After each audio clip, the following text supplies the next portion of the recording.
Hello everyone, welcome back.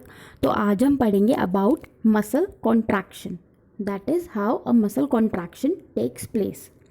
तो उसके पहले हम कॉन्ट्रैक्टाइल रिस्पॉन्स के बारे में जानेंगे। तो कॉन्ट्रैक्टाइल रिस्पॉन्स क्या होता है कि जब भी हम किसी स्केलेटल मसल को, याद रखना skeletal muscle because these are voluntary muscles, ठीक है, आप इनको अपनी मर्जी से मूव करवा सकते हो, मूवमेंट कर सकते हो इनकी, ठीक है।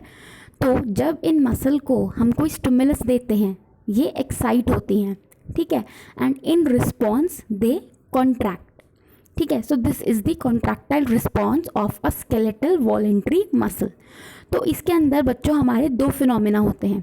First is the electrical phenomena and second is the mechanical phenomena.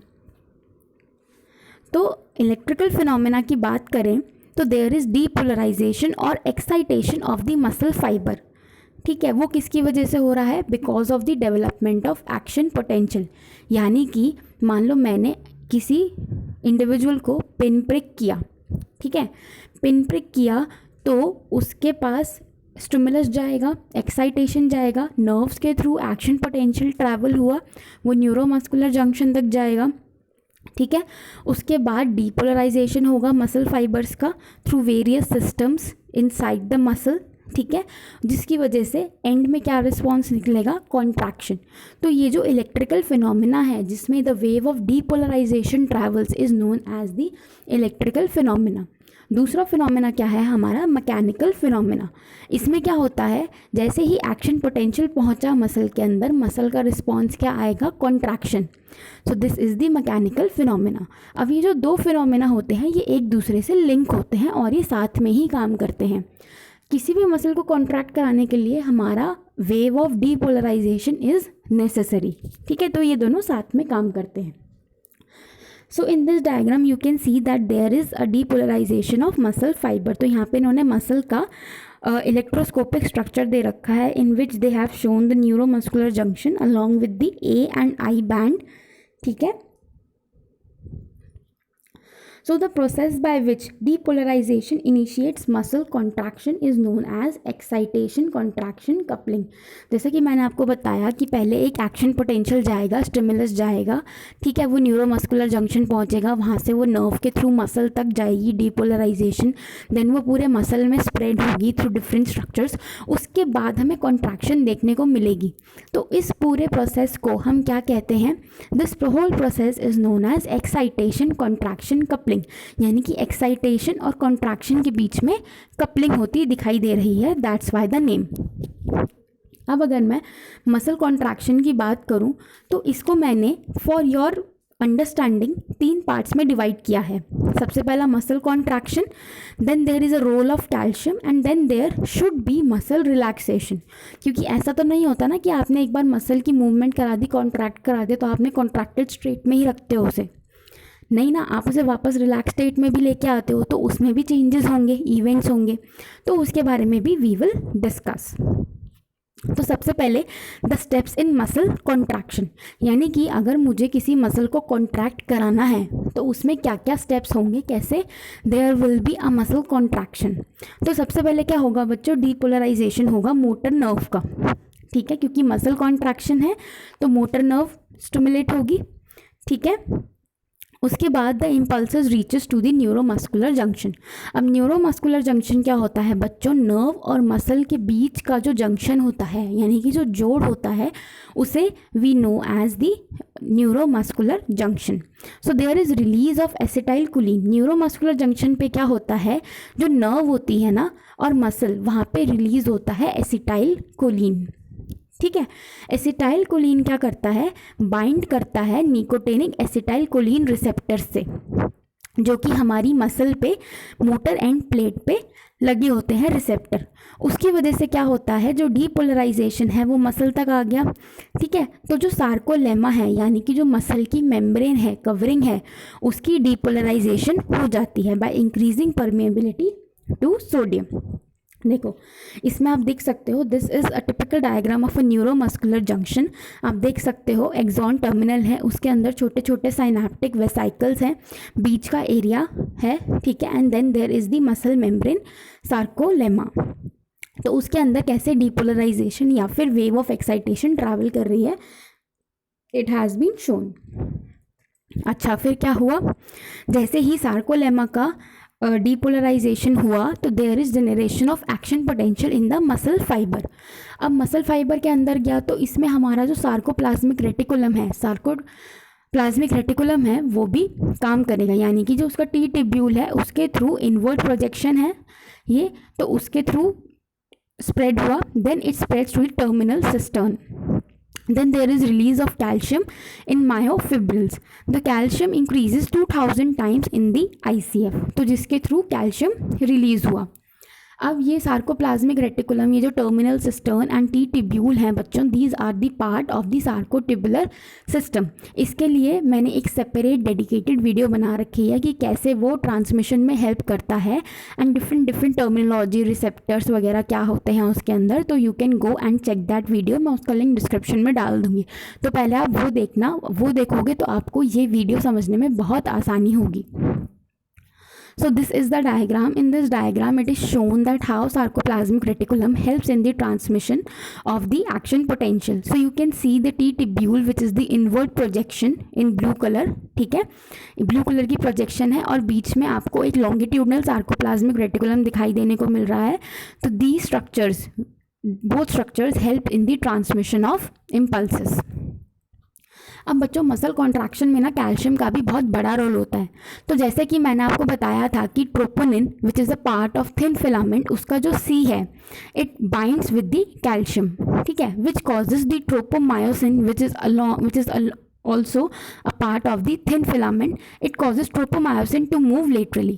अब मैं आपको ब्रीफ रेफरेंस दे दूं, वैसे इसके लिए मैंने वीडियो बना रखा है, you can go and check that out, तो आपको पता चल जाएगा कि इनके फंक्शन क्या होते हैं। ट्रोपोनिन सी जो है वो कैल्शियम से बाइंड होता है, ठीक है। ट्रोपोमायोसिन जो है वो एक्टिन के ऊपर बाइंड होता है, मतलब it act as a flap, ढक्कन की तरह काम करता है ट्रोपोमायोसिन। तो ये क्या करता है, एक्टिन की जो बाइंडिंग साइट है मायोसिन से उसको ढक के रखता है। अब जो ट्रोपोनिन सी है वो कैल्शियम के साथ बाइंड हुआ, तो उसने क्या किया, ट्रोपोमायोसिन का ढक्कन खोल दिया कि भाई अब आप हट जाओ, अब कॉन्ट्रैक्शन होगी, मायोसिन को क्रॉस ब्रिज बनाना है एक्टिन के साथ, तो मुझे एक्टिन की जो बाइंडिंग साइट है मायोसिन के साथ उसे फ्री करवाना है, तो अब आप हट जाओ। ये किसने करवाया, कैल्शियम ने। कैल्शियम आया, कैल्शियम लगा मेरे ट्रोपोनिन सी के साथ, ट्रोपोनिन सी ने ट्रोपोमायोसिन को बोला भाई अब आप हट जाओ, एक्टिन को फ्री कर दो। तो जो एक्टिन की जगह थी जहाँ पे मायोसिन आके लगेगा वो फ्री हो गया, ठीक है। So calcium activates prosthetic group of myosin filament which act as ATPase, catalyzing to break ATP into free energy for the contraction of actin-myosin complex and activating the sliding filament system, that is the muscle contraction. So इस image में आप देख सकते हो there the role of calcium, कि पहले तो side covered है, पर जैसे ही कैल्शियम आया तो the binding sites on actin are exposed. अब ये बात हो गई मसल कॉन्ट्रैक्शन की। अब हम बात करते हैं मसल रिलैक्सेशन की। अब जैसे ये एक्शन पोटेंशियल पूरे में स्प्रेड हो गया, ठीक है, ख़त्म हो गया उसके बाद वो, तो जो सार्कोप्लाज्मिक रेटिकुलम है वो क्या करता है, कैल्शियम को वापस रीएक्यूमुलेट करता है। एक्चुअली जो लॉन्गिट्यूडनल सार्कोप्लाज्मिक रेटिकुलम का सबसे एंड वाला हिस्सा होता है टर्मिनल सिस्टर्न, उसके अंदर ना कैल्शियम होते हैं। तो जैसे ही हमारे पास एक्शन पोटेंशियल आता है मसल फाइबर के अंदर, तो वो कैल्शियम को ना रिलीज़ कर देता है सेल के अंदर। कैल्शियम सेल के अंदर रिलीज़ होता है तो वो ट्रोपोनिन सी के साथ बाइंड होके कॉम्प्लेक्स बना लेता है, ठीक है। अब जैसे ही मसल रिलैक्सेशन होती है तो जो इस सार्कोप्लाज्मिक रेटिकुलम का लॉन्गिट्यूडनल वाला पार्ट है उसने जो कैल्शियम रिलीज़ कर रखा था वो सारा वापस इकट्ठा करता है, ठीक है। So calcium is pumped into the longitudinal sarcoplasmic reticulum by calcium magnesium ATPase pump activity. So the pump responsible for it is the calcium magnesium ATPase pump. From there calcium is transported to the terminal cistern. अब terminal cistern जो longitudinal sarcoplasmic reticulum है उसका terminal यानी कि सबसे कोने वाला हिस्सा है। इसके लिए आपको प्लाज्मिक रेटिकुलम सार्कोट्यूबरस सिस्टम आपको पढ़ना पड़ेगा, तभी आपको ये स्टेप्स क्लियर होंगे अच्छे से, जो कि मैंने एक सेपरेट वीडियो में पूरा बता रखा है। So when calcium concentration in ICF reaches to 10 to the power 7 moles per liter, chemical interaction between actin and myosin stops, तो कैल्शियम कम हुआ तो उसकी वजह से एक्टिन और मायोसिन की जो कॉन्ट्रैक्शन थी वो कम हो गई. If this active transport of calcium is inhibited and there is no action potential, relaxation does not occur. यानी कि बच्चों रिलैक्सेशन करवाने के लिए मेन क्या ज़रूरी है कि जो कैल्शियम बाहर ICF में फैला हुआ है उसको वापस इकट्ठा करा जाए in the longitudinal sarcoplasmic reticulum by the ATPase calcium magnesium ATPase pump activity. पर अगर ये नहीं हो पाता so this is a active process, यानी कि यहाँ पे भी आपको एनर्जी चाहिए. It is not a passive process. क्यों? क्योंकि हमें कैल्शियम को वापस धक्का मार के उसके स्टोरेज साइड पे लेके जाना है कि बस बहुत हो गया, कॉन्ट्रैक्शन हो गई, वापस से रिलैक्सेशन चाहिए. ठीक है, so it is also a active process. अगर ये चीज़ नहीं होती so then there will be a continuous state of muscle contraction. Contracture भी हो सकता है, जैसे आप देख सकते हो. This is the relaxation and contraction phase. इसमें आप कैल्शियम का रोल बहुत अच्छे से इन्होंने दिखाया गया है. So both contraction and relaxation are active process and energy is provided by ATP. यानी कि एनर्जी कहाँ से मिल रही है इनको? ATP से. अब हम बात करेंगे बच्चों स्लाइडिंग फिलामेंट थ्योरी की, जो कि मसल कॉन्ट्रैक्शन में आती है. तो it is also known as molecular basis of muscle contraction. अब सुपरफिशियली तो हमने पढ़ लिया, हाँ कॉन्ट्रैक्शन में कैल्शियम आया, वो उसने उसके साथ बाइंड किया, फिर उसने उसका ढक्कन खोल दिया, फिर वो मायोसिन एक्टिन साथ में लग गए. अब मायोसिन एक्टिन साथ में लगते कैसे हैं, वो थ्योरी है स्लाइडिंग फिलामेंट थ्योरी. ये हमें किसने दी थी? AF Huxley and HE Huxley ने 1964 के अंदर. बहुत ईजी है बच्चों. तो रेस्ट पे क्या होता है, ट्रोपोनिन आई है वो बाइंड होता है एक्टिन के साथ, और ट्रोपोमायोसिन है वो भी मायोसिन बाइंडिंग साइट जो होती है एक्टिन पे उस पर ढक्कन की तरह बैठा होता है. तो इन दोनों को हम रिलैक्सिंग प्रोटीन कहते हैं. क्यों? क्योंकि ये 24 घंटे अगर ये दोनों ना हो तो हमारे तो मसल हमेशा कॉन्ट्रैक्टेड स्टेट में ही रहेंगे. तो ये हमारी बॉडी को रिलैक्सेशन देते हैं, क्योंकि अगर ये ढक्कन की तरह काम नहीं करेंगे तो हमारी muscle will be contracted all the time. ठीक है, सो इनको हम रिलैक्सिंग प्रोटीन कहते हैं. अब इनको तंग करने कौन आ जाता है? कैल्शियम. जैसे ही कैल्शियम निकला टर्मिनल सिस्टर्न से, टर्मिनल सिस्टर्न क्या है? लॉन्गिट्यूडनल सार्कोप्लाज्मिक सार्कोट्यूबुलर सिस्टम का एंड वाला हिस्सा. ठीक है, उससे क्या करता है, जैसे ही कैल्शियम निकला तो वो ट्रोपोनिन C पे गया. ठीक है, अब इसकी वजह से दो चीज़ें हो रही हैं. ठीक है, ये रिलैक्सिंग प्रोटीन का इमेज है. अब जैसे ही कैल्शियम निकला तो उसने क्या किया, binding of troponin I to actin is weakened, उसने उसका जोड़ ढीला कर दिया. ठीक है, जिसकी वजह से क्या हुआ, ट्रोपोमायोसिन को भी हटना पड़ा एक्टिन की साइड से.